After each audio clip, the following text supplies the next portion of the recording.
Malam itu, langit kota seperti menyimpan beban yang berat. Awan menggantung kelabu dan angin malam membawa dingin yang menusuk sampai tulang. Di tengah gemerlap lampu jalan dan suara kendaraan yang tak pernah benar-benar diam, Laras berjalan seorang diri. Jaket tipis yang ia kenakan tak cukup untuk menahan dingin dan langkahnya pelan seperti tak tahu harus kemana. Ia baru saja keluar dari hotel kecil di sudut kota. Seperti biasa, wajahnya datar tanpa emosi. Ia sudah terbiasa menutup rapat hatinya, sebab jika ia terlalu sering merasakan, maka ia akan terlalu sering terluka. Usianya masih 23 tahun, tapi hidupnya seakan sudah melewati banyak musim. Ia tak punya siapa-siapa. Sejak kecil, ia dititipkan dari satu keluarga ke keluarga lain. Orang tuanya tak pernah ia kenal, hanya sebaris nama di akta kelahiran, tanpa wujud, tanpa cerita. Ketika remaja, ia kabur dari rumah asuh terakhirnya karena tak tahan dengan perlakuan kasar sang ibu angkat. Laras bukan gadis bodoh. Ia pernah bermimpi jadi guru TK, pernah menabung uang dari kerja serabutan, pernah juga mencoba hidup normal. Tapi kota ini tak ramah. Semuanya butuh uang dan tak semua orang peduli dari mana uang itu berasal. Sampai akhirnya, satu malam ketika ia benar-benar lapar dan tidak punya tempat tinggal, seseorang menawarinya pekerjaan mudah dan cepat. Laras tahu itu jalan yang salah, tapi malam itu perutnya lebih berisik daripada hatinya. 3 tahun sudah ia hidup begitu. Tubuhnya jadi sumber penghasilan, tapi jiwanya makin kosong, dan malam ini ia merasa lebih hampa dari biasanya. Tanpa sadar, kakinya membawanya ke taman kecil di tengah kota. Taman itu tak ramai, hanya ada 2 atau 3 orang duduk di bangku. Angin bertiup, menggoyang daun-daun pohon, dan lampu taman menyala temaram. Laras memilih duduk di bangku paling ujung. Ia menarik napas panjang, lalu menunduk. Air mata yang sejak tadi ia tahan, akhirnya jatuh juga. Ia menangis. Bukan karena sesuatu yang spesifik, tapi karena semuanya, karena hidup, karena dirinya sendiri. Apakah Tuhan masih mau mendengarku? Bisiknya pelan. Apa aku masih bisa dimaafkan? Tangisnya pecah. Ia tak peduli lagi orang-orang melihat atau tidak. Ia hanya ingin semua rasa ini berhenti. Tiba-tiba, sebuah suara pelan terdengar dari sebelah kirinya. Angin malam ini cukup tenang ya. Suara itu tenang, dalam, tapi tidak mengganggu. Laras menoleh. Seorang pria duduk di bangku yang sama, hanya berjarak 1 lengan. Pria itu membawa tongkat. Matanya tak memandang ke arah Laras. Pandangannya lurus, kosong. Laras baru sadar, pria itu buta. Ia diam, tak menjawab. Maaf kalau mengganggu. Lanjut pria itu lagi. Saya hanya suka duduk di sini. Suara angin dan daun-daun menenangkan. Laras masih diam, tapi air matanya berhenti mengalir. Suara pria itu entah mengapa membuatnya tenang. Apa kamu sering ke sini? Tanya pria itu. Laras, ragu menjawab, tapi akhirnya berkata pelan, baru malam ini. Hari yang berat, ya? Pria itu tersenyum kecil. Saya bisa dengar dari suara napasmu. Laras terdiam. Aku Ilham, ucap pria itu. Sudah setahun aku duduk di taman ini hampir setiap malam. Kadang sendiri, kadang dengan suara burung hantu atau angin. Kadang dengan orang asing seperti kamu. Laras mengangguk pelan. Laras, Laras, ulang Ilham. Nama yang indah. Untuk pertama kalinya malam itu, Laras mengangkat wajah. Entah mengapa, pria ini tidak bertanya hal-hal aneh, tidak menilai, tidak meminta apa-apa. Ia hanya duduk dan berbicara dengan suara yang tenang. Kenapa kamu kesini tiap malam? Tanya Laras. Ilham tersenyum. Karena di sini aku bisa merasa hidup. Di tempat ini, aku merasa ada yang mendengarkan, meski aku tak melihat siapa-siapa. Laras mengangguk pelan. Ia tak tahu kenapa, tapi kata-kata Ilham terasa menyentuh.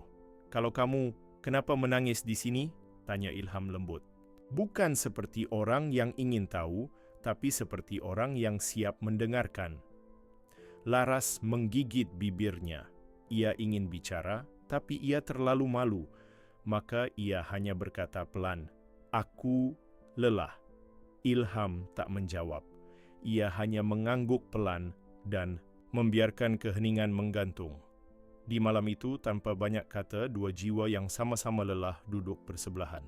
Tak saling menilai, tak saling bertanya, hanya berbagi diam di bawah langit yang sama. Dan tanpa sadar, di malam itu juga, hidup Laras perlahan mulai berubah. Bukan karena petir besar atau mukjizat, tapi karena seseorang yang tidak pernah bertanya apapun tentang masa lalunya. Sejak malam itu, Laras tak pernah lagi memandang taman sebagai tempat kosong yang sunyi. Taman kecil di sudut kota itu yang dulunya hanya jadi tempat singgah orang-orang bosan atau pengemis tidur malam, kini menjadi tempat yang paling Laras rindukan setiap harinya.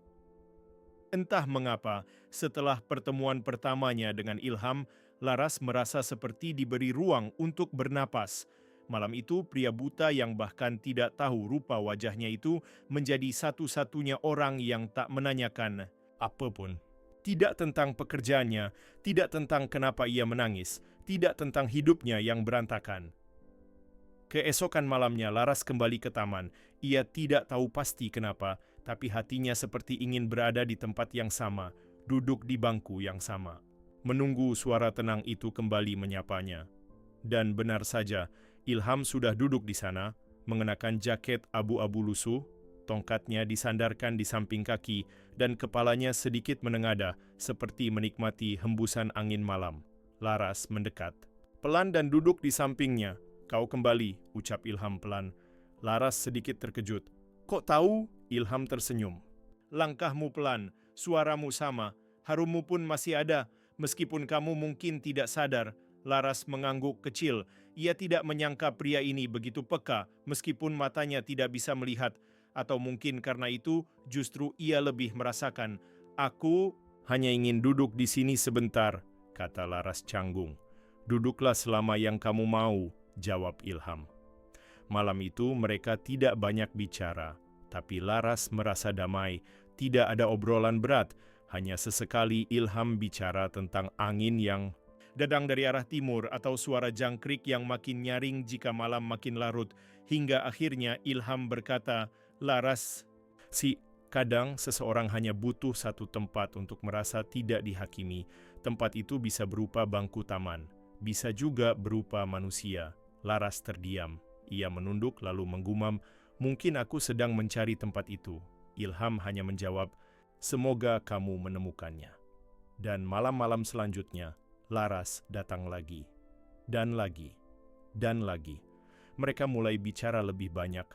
Ilham bercerita bahwa ia kehilangan penglihatan saat remaja karena kecelakaan. Ia kehilangan arah hidup, sempat depresi, bahkan pernah ingin mengakhiri hidupnya. Tapi satu saat, ia menyadari bahwa selama ia masih bisa merasakan angin, mendengar suara burung, dan mendengar suara manusia, berarti hidupnya belum selesai. Ia memutuskan tidak ingin menyalahkan takdir. Ia belajar menerima, bahkan ia sekarang sedang menulis puisi dan cerita pendek menggunakan alat bantu khusus untuk tunanetra. Laras kagum. Diam-diam ia merasa kecil di hadapan pria ini.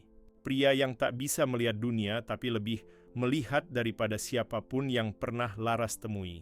"Kenapa kamu enggak tanya aku kerja apa?" tanya Laras suatu malam. Ilham diam sejenak lalu menjawab, "Karena aku enggak butuh tahu untuk bisa bicara denganmu." "Tapi kamu enggak takut aku orang jahat?"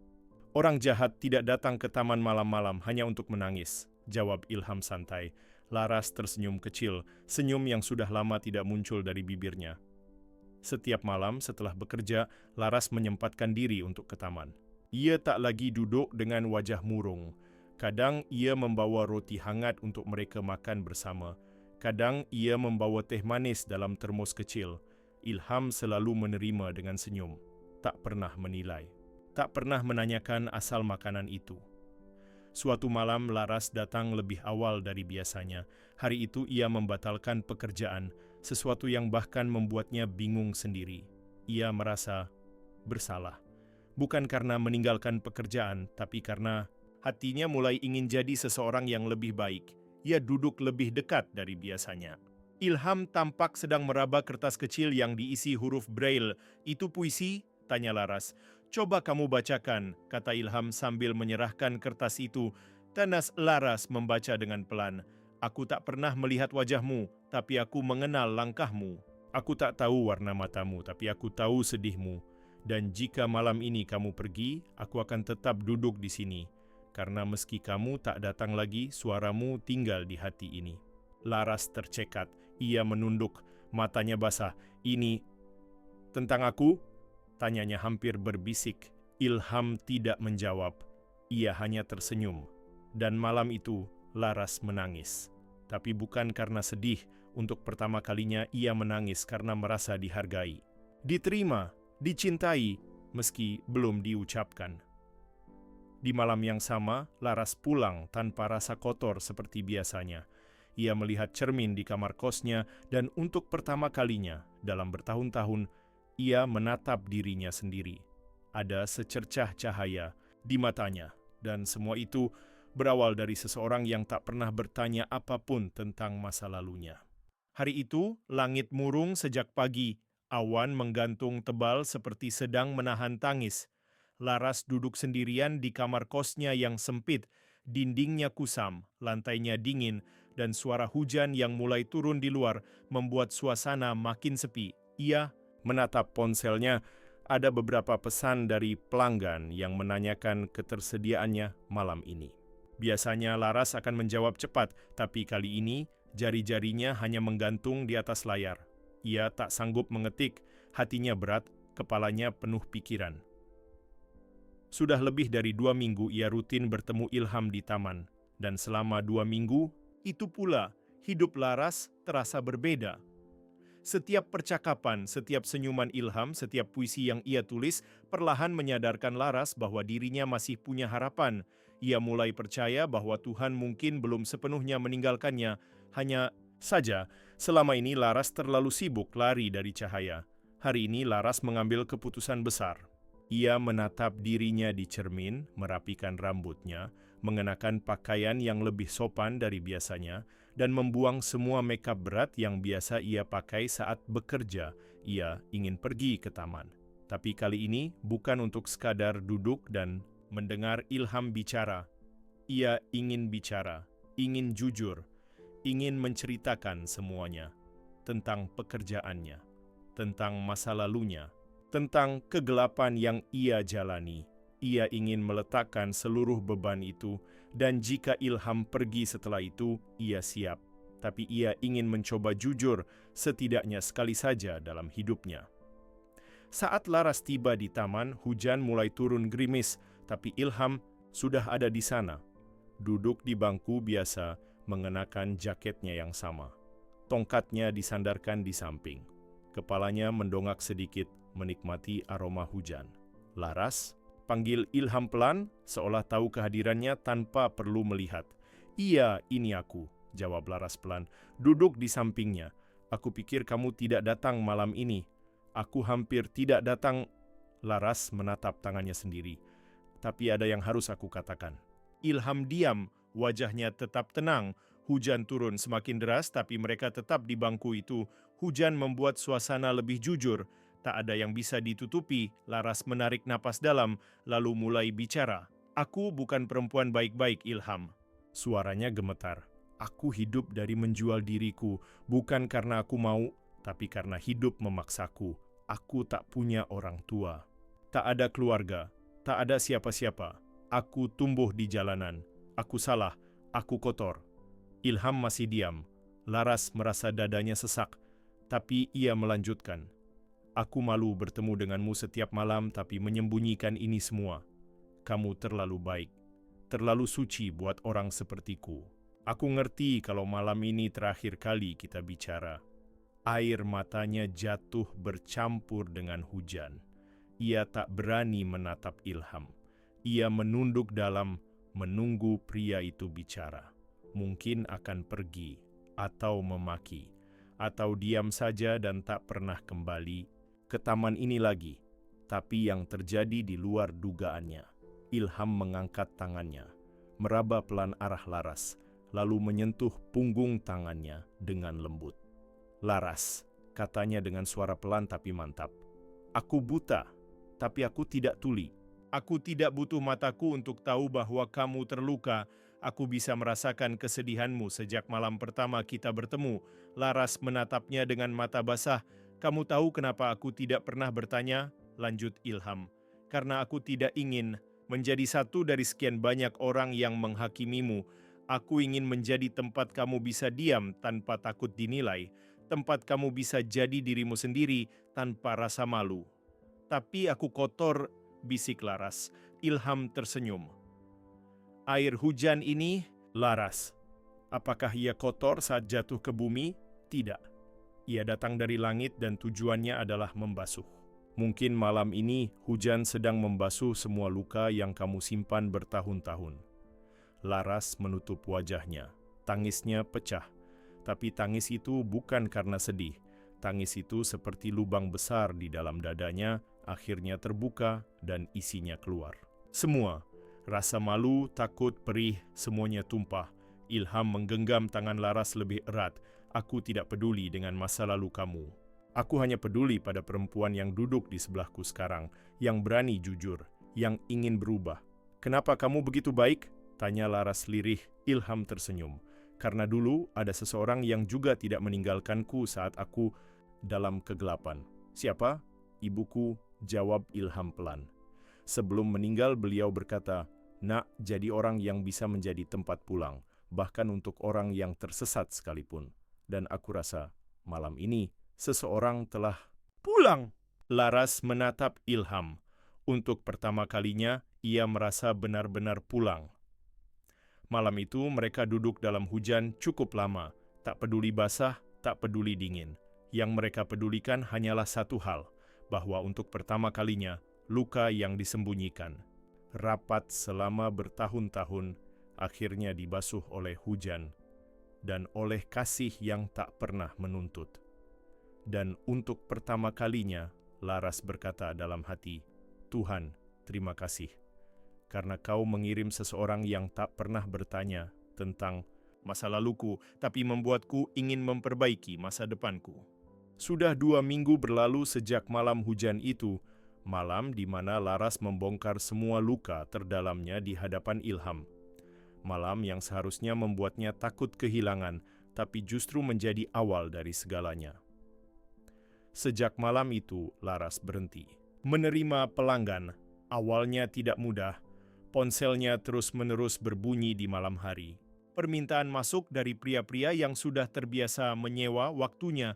Ada yang marah karena tak dibalas, ada yang mencoba memaksa, bahkan ada yang mengancam. Tapi Laras tetap bertahan. Ia mematikan ponsel itu. Ia menutup akun sosial medianya yang biasa ia gunakan untuk promosi diam-diam. Ia menarik diri dari dunia itu, walau rasanya seperti memutuskan tali tambang yang selama ini menopang hidupnya. Ekonomi Laras langsung jatuh, tabungannya menipis, makan seadanya, bahkan kadang sehari hanya makan sekali. Tapi entah kenapa, ia merasa lebih hidup dari sebelumnya, lebih bebas, lebih utuh, karena sekarang ia tak lagi menjual tubuhnya untuk bertahan. Ia sedang mencoba hidup dengan cara yang lebih terhormat, meskipun jalannya menanjak dan terjal. Ilham, seperti biasa, tak pernah bertanya apapun.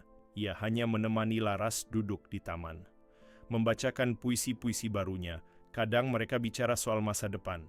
Kadang mereka hanya diam bersama. Tapi diam itu pun terasa hangat, bukan kosong. Suatu malam Laras memberanikan diri bicara. "Ilham, aku ingin bekerja. Kerja apapun, asal halal."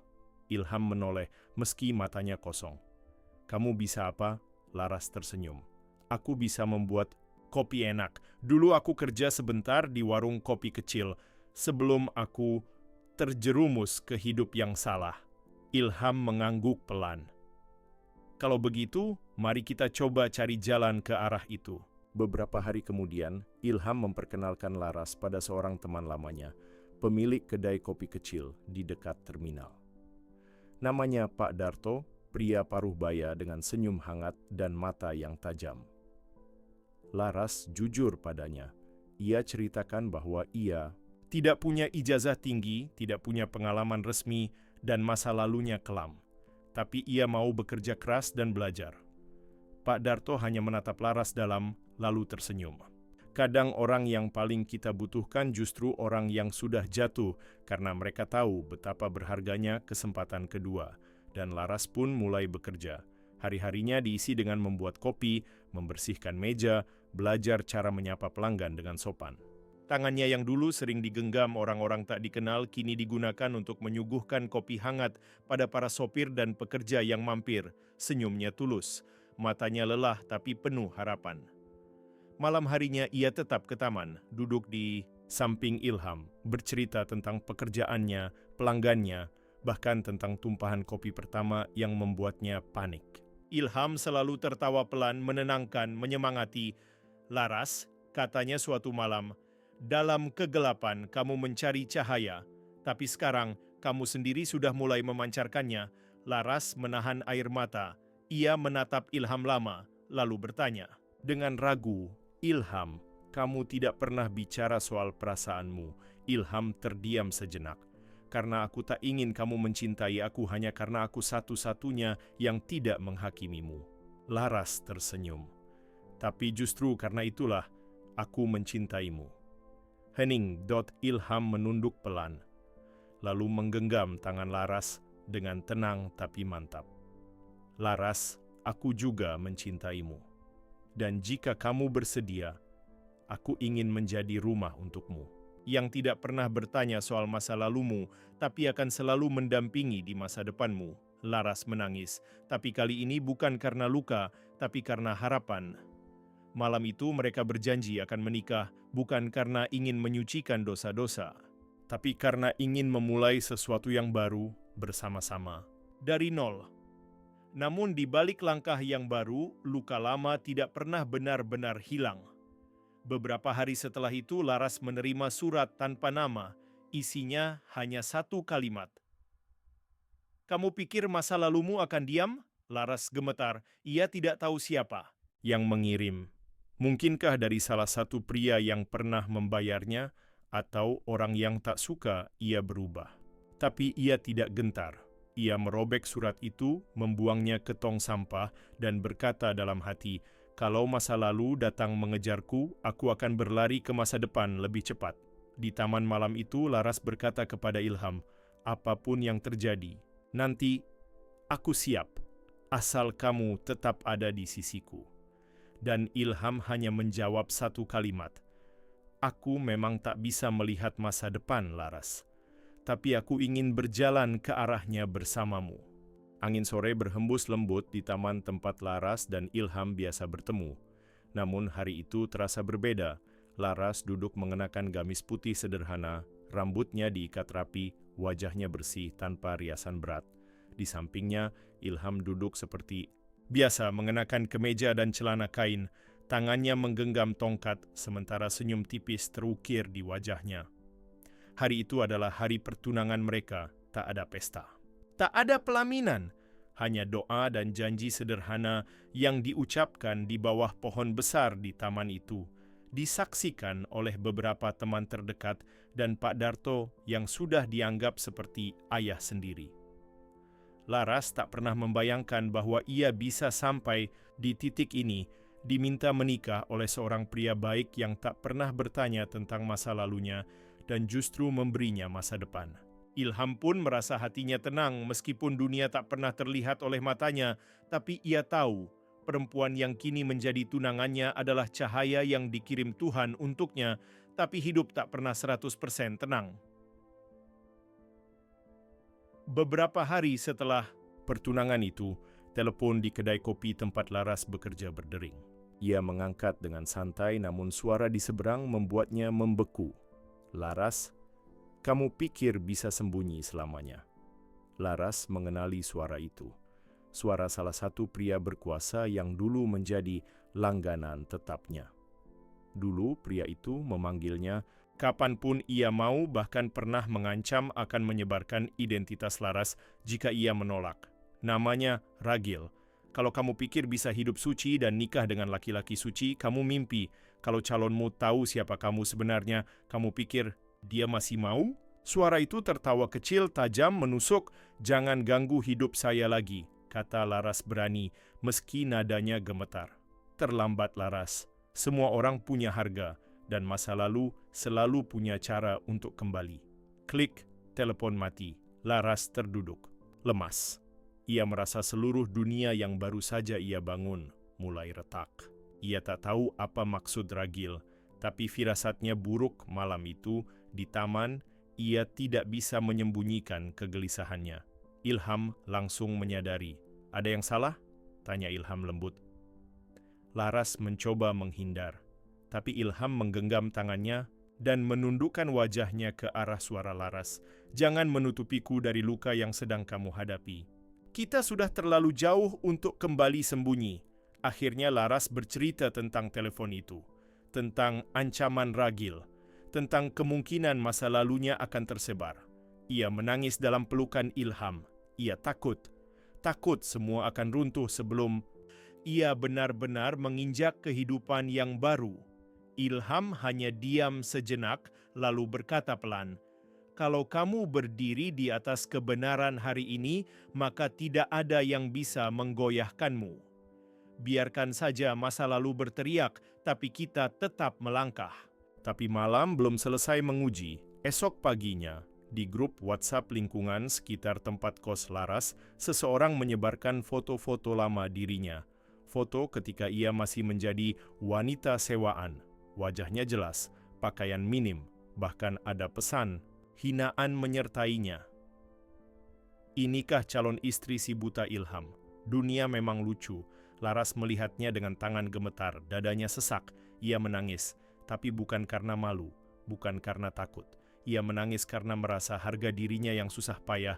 Ia bangun, kembali diinjak.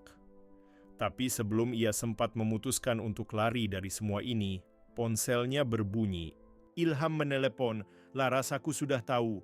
Foto-fotonya semua beredar. Laras tak sanggup menjawab, tapi Ilham melanjutkan, "Biarkan mereka bicara, biarkan mereka menunjuk, tapi kamu tetap berdiri. Karena bagiku, masa lalu kamu bukan alasan untuk meninggalkanmu. Justru itu alasan kenapa aku ingin terus menggenggammu." Laras menangis semakin keras. "Ilham, aku tak pantas. Justru kamu sangat pantas. Karena kamu tidak lari dari dosa, kamu menghadapinya. Kamu tidak berpura-pura. Suci, kamu berani berubah!" Dan itu jauh lebih mulia dari orang-orang yang merasa paling bersih tapi suka menghakimi. Hari itu Laras tidak ke tempat kerja, tapi di depan rumah Pak Darto, Laras melihat sekelompok orang berkumpul, seperti ingin menanyakan atau menghakimi. Tapi Pak Darto keluar, berdiri di depan mereka, dan berkata lantang, "Perempuan itu lebih jujur dari banyak orang di sini. Ia pernah jatuh, tapi ia bangkit. Kalau kalian masih ingin menyeret masa lalunya, maka itu bukan karena ia kotor, tapi karena kalian takut menghadapi kebaikan yang sedang tumbuh di dalam dirinya." Orang-orang perlahan bubar. Tak ada lagi yang bisa mereka katakan. Malam itu, Laras duduk bersama Ilham di taman. Untuk pertama kalinya, Laras tidak menangis karena sedih, tapi karena merasa benar-benar dicintai tanpa syarat. Dan di penghujung malam itu, Ilham berkata, "Aku sudah siapkan tanggal pernikahan." 2 minggu lagi, Laras terkejut. "Kamu yakin?" Setelah semua ini, Ilham tersenyum. "Justru karena semua ini, aku lebih yakin. Namun, yang tak pernah mereka duga adalah kenyataan besar yang menunggu di hari pernikahan mereka." Kebenaran hasa Zabediban yang akan mengejutkan Laras, bahkan membuatnya mempertanyakan siapa sebenarnya Ilham. Hari pernikahan Laras dan Ilham akhirnya tiba. Pagi itu, langit terlihat cerah, matahari bersinar hangat, seolah ikut memberi restu. Laras mengenakan kebaya putih sederhana, wajahnya dihiasi riasan tipis yang menonjolkan ketulusan matanya. Ia terlihat cantik, bukan karena make-up, tapi karena damai yang terpancar dari dalam dirinya. Ilham dengan kemeja putih dan peci hitam, duduk di kursi pelaminan. Meski matanya buta, wajahnya tampak bahagia. Senyum tak henti terukir di bibirnya. Pernikahan. Mereka digelar secara sederhana di halaman belakang rumah Pak Darto. Beberapa tamu hadir, mayoritas orang-orang yang sudah mengenal perubahan Laras. Tidak ada hiasan mewah, tapi suasana penuh dengan ketulusan. Ijab kabul berlangsung lancar. Laras menangis haru saat mendengar Ilham dengan suara tenangnya mengucap, "Saya terima nikahnya." Larasati binti Harun dengan mas kawin tersebut tunai. Semua tamu bertepuk tangan, tangis haru pecah. Laras menunduk dan berbisik dalam hati, "Terima kasih Tuhan, aku akhirnya punya rumah." Namun sore itu kejutan datang. Seorang pria tua muncul di antara para tamu, mengenakan batik gelap dan membawa tongkat. Rambutnya putih, kulitnya keriput. Tapi sorot matanya tajam. Ia mendekat ke arah pelaminan lalu berhenti tepat di depan Ilham dan Laras. Semua orang terdiam. Pak Darto tampak mengenal pria itu. "Pak Rahmat?" Ilham langsung tegak duduk. Wajahnya kaku. Laras menoleh ke Ilham. "Kamu kenal dia?" Pria tua itu menghela napas panjang. Lalu berkata lantang di hadapan semua orang, "Nama saya Rahmat, dan saya adalah ayah kandung dari Ilham." Suasana mendadak sunyi. Ilham menunduk. Laras memegang tangan suaminya, bingung. Pak Rahmat melanjutkan, "Maaf, saya datang bukan untuk merusak hari bahagia kalian, tapi saya tidak bisa lagi menyimpan rahasia ini." Ia menarik napas panjang sebelum mengatakan sesuatu yang mengubah segalanya. "Ilham, kamu bukan buta karena kecelakaan, kamu buta karena saya, ayahmu." Orang-orang saling berpandangan. Laras terdiam, matanya membelalak. Pak Rahmat mulai bercerita. Dulu saat Ilham masih kecil, ia adalah anak yang sangat cerdas dan ceria. Namun ayahnya Rahmat adalah seorang pengusaha keras dan penuh ambisi. Ia tidak pernah puas. Ia ingin anaknya menjadi penerus bisnis besar keluarga. Tapi Ilham justru suka menulis puisi, bermain musik dan membantu orang miskin. Ayahnya menganggap itu lemah dan memalukan. Suatu hari, Ilham diam-diam mengikuti lomba puisi tingkat nasional tanpa izin sang ayah. Ia menang. Namanya mulai dikenal. Ia masuk televisi. Saat itu, Rahmat murka. Dalam sebuah pertengkaran hebat di rumah, Rahmat mendorong Ilham hingga kepalanya. Terbentur meja, Ilham dilarikan ke rumah sakit dengan kondisi pendarahan otak. Beberapa hari kemudian penglihatannya hilang secara permanen. Dokter menyebut itu akibat trauma kepala berat. Rahmat panik. Tapi karena takut dipenjara dan malu pada masyarakat, ia menutupi semuanya. Ia bilang Ilham kecelakaan.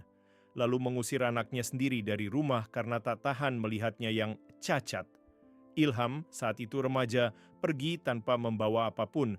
Sejak itu, ia hidup mandiri, mengandalkan puisi-puisi kecil untuk makan sehari-hari. Air mata Laras menetes saat mendengar itu. "Kamu nggak pernah cerita ini ke siapapun?" Ilham hanya menggeleng pelan. "Buat apa? Aku hanya ingin menjalani hidup, bukan mengungkit luka."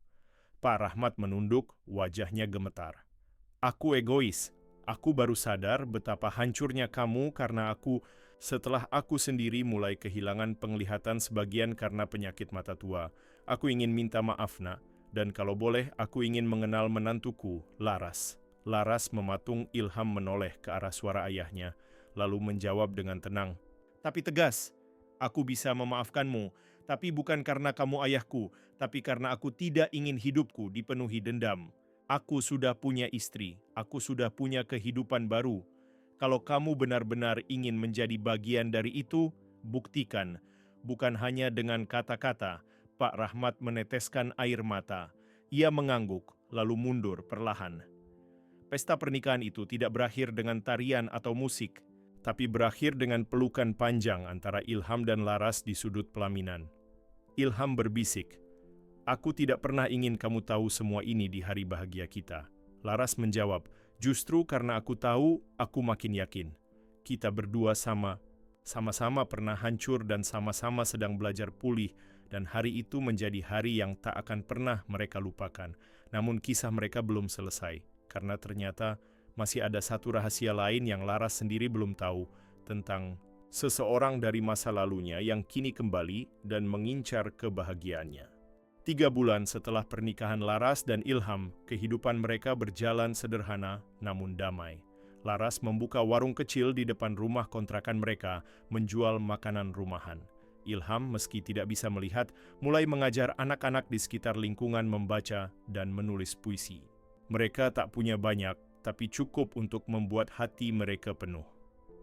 Namun seperti hidup yang tak pernah benar-benar tenang, badai kembali datang. Hari itu Laras sedang menutup warung saat sebuah motor berhenti di depan rumah. Pengendara motor itu turun dan membuka helm. Laras langsung membeku. Tubuhnya gemetar.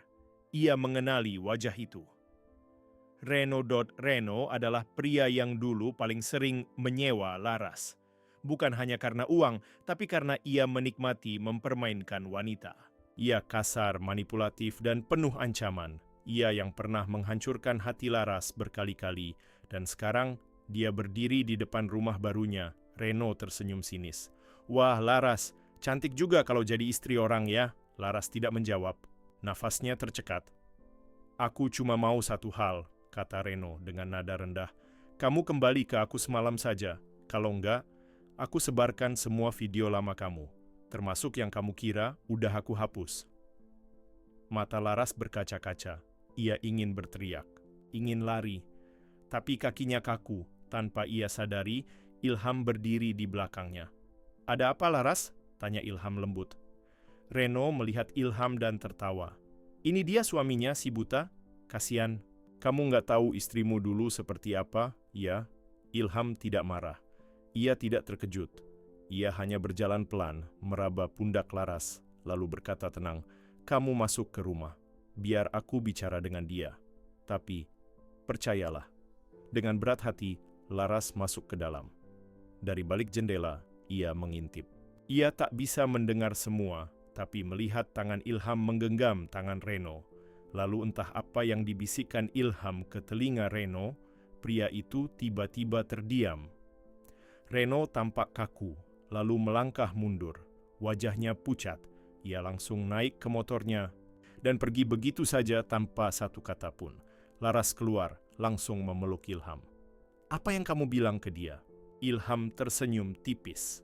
"Aku bilang, orang yang benar-benar buta adalah yang tidak bisa melihat hatimu. Hari-hari berlalu dan Reno tidak pernah kembali.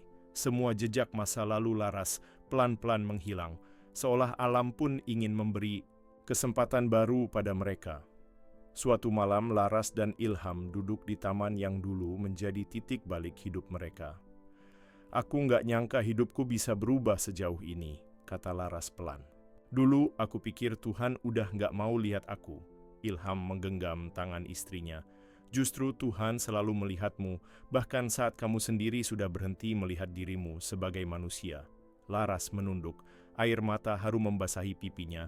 "Ilham, kenapa kamu nggak pernah tanya tentang masa laluku?" Ilham tersenyum dan menjawab, "Karena aku jatuh cinta pada cara kamu ingin berubah, bukan pada masa lalu yang ingin kamu kubur." Laras menangis dalam pelukan Ilham. Tidak karena sedih, tapi karena bahagia yang terlalu dalam untuk dijelaskan. 1 tahun kemudian warung Laras kini lebih ramai. Ilham sedang duduk di sudut dikelilingi anak-anak yang antusias menulis puisi. Pak Rahmat, ayah Ilham, kini sering datang membantu di warung dan pelan-pelan memperbaiki hubungan dengan anaknya. Dan hari itu Laras membawa selembar kertas hasil pemeriksaan dokter, lalu meletakkannya di pangkuan Ilham. "Ada hadiah kecil buat kamu." Ilham meraba kertas itu, lalu Laras membisikkan, "Kita akan punya anak." Ilham membeku, lalu ia tertawa, lalu menangis. Di tengah kesunyian malam, dengan bulan menggantung tinggi, Ilham berbisik, "Tuhan memang tidak pernah bertanya tentang siapa kita dulu, Dia hanya peduli siapa kita sekarang." Dan akhirnya, cinta yang lahir bukan dari kesempurnaan, tapi dari luka yang saling dipeluk menemukan rumahnya sendiri. Dia yang tak pernah bertanya bukan hanya kisah cinta 2 orang yang hancur dan saling menyembuhkan, tapi tentang keyakinan bahwa setiap orang berhak untuk memulai lagi dari awal yang lebih bersih, lebih kuat, dan lebih bermakna.